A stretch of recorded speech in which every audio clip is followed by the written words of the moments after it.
When a jury asks for a readback of criminal charges, does the judge also have to give them another readback of the justification self-defense charge? To find out, you have to read People v. Aguilar, but it's 7 pages. Don't have time for that? I've got you covered.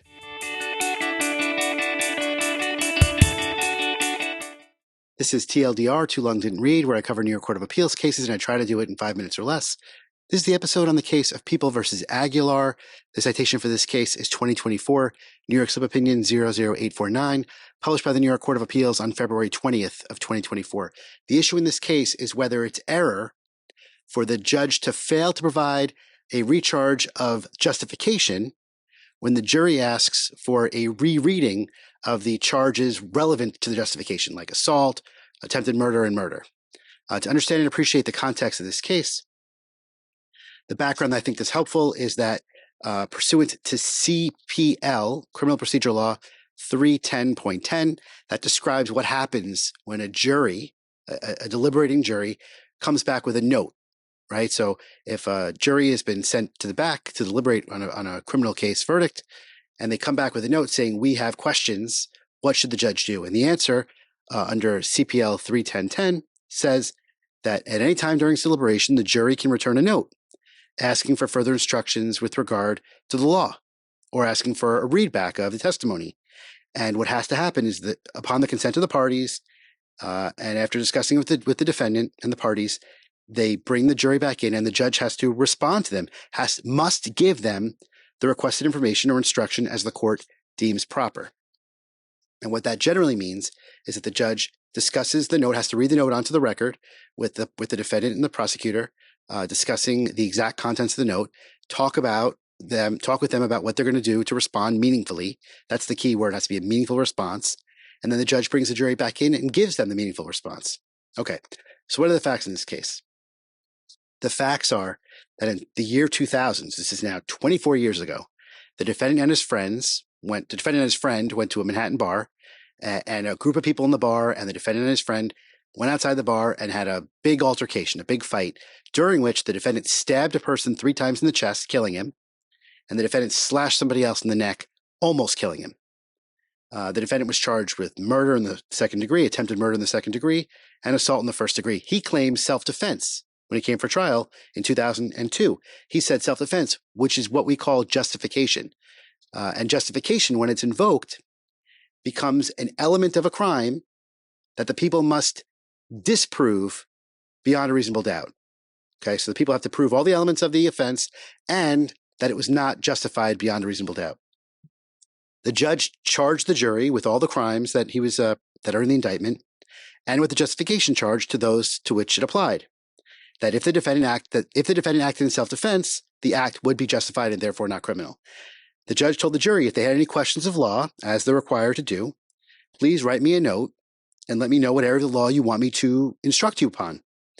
The jury, after they're sent to the back to deliberate, returns a note. And here's the important part of the note.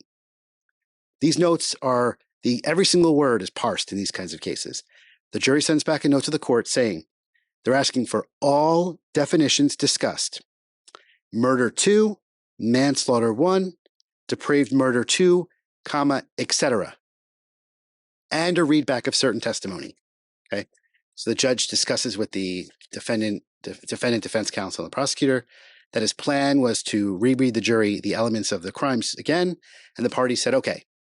The judge brought back the jury and reread the jury all the criminal elements of the individual charges, but not the justification charge. After they're done, the defense counsel stands up and says, Judge, I want you to reread them the justification charge too. And the judge says, no, that's not what the jury asked for. They asked for the elements of the crimes. The jury then convicted the defendant of murder 2, attempted murder 2, and assault 1. The defendant appealed. And the grounds for the appeal is that the judge erred, that the judge was wrong to not reread justification. At the same time, he reread all the other elements to the murder, to the attempted murder, and the assault counts.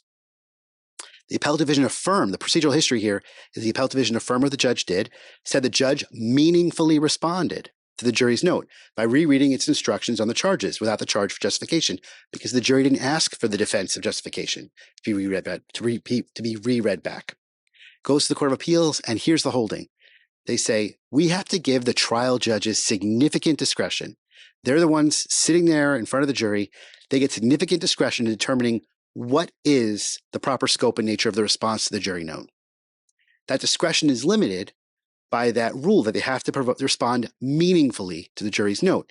And if they fail to respond meaningfully, that's abuse of discretion as a matter of law. So then they frame out what the factors that must be considered to determine whether it was a meaningful response. The factors include the form of the jury's question, the particular issue of which the inquiry is made, the supplemental instructions that were actually given, and the presence or absence of prejudice to the defendant. And here the jury asked specifically to be recharged on the elements of the crimes. They did not ask for all the definitions of everything. They just said the definitions of the crimes. So they limited the crimes. And so the et cetera, then they use et cetera in the note. That means other crimes of the same kind, not other things like defenses. This is what the Court of Appeals holding is. And the fact that after the judge gave these instructions, the jury didn't ask for another readback of justification was further evidence corroborated the fact that the judge answered what they wanted to hear.